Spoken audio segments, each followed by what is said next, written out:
Մենք չպետք է ստենք, անգամ ինքներս մեզ պիտի ստենք, որտեղ այդ կեղծիքը սուտը սկսվում է մտքից։ Մենք արդեն իսկ պետք է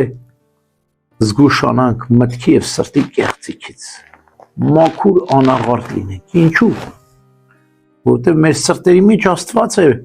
երևալու, ասում է Երանի սրտով մաքուրներին, որտեղ նրանք Աստծուն պետք է տեսնեն։ Եվ եթե մեր սրտի մեջ նենգություն,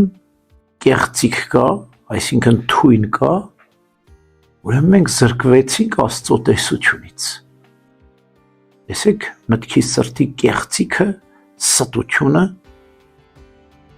առաջնահերթ զրկում է մեզ Աստված տեսությունից։ Երբ որ մարդը մտքի եւ սրտի մեջ անընդհատ կեղծում է, տես թթխոմորը ասում չէ մեր Տերը։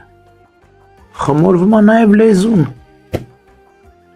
Եթե դու մտքով սրտով ուզում ես կեղծես, լեզվով պիտի խաբես անպայման, պիտի ստես, պիտի ամեն կերպ քողարկես քո սրտի մտքի գաղտնիքը, պիտի քողարկես,